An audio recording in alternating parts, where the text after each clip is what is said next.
தாய் தமிழ் உறவுகள் அனைவருக்கும் வணக்கம். நான் உங்களை துபாய் அபுதாபிலிருந்து.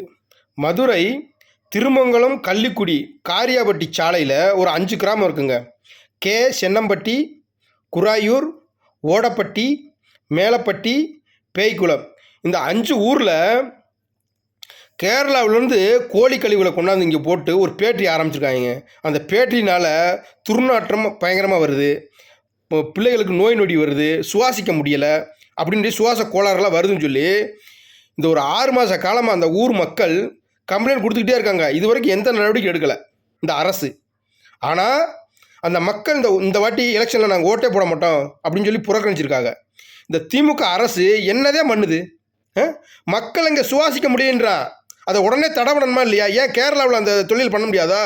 உரத்தொழிற்சாலை கேரளாவில் ஏன் பண்ண முடியல? அங்கேருந்து கழிவு கொண்டு இங்கே வந்து பண்ணணுமா? சிந்திச்சு பாருங்கள் உறவுகளே.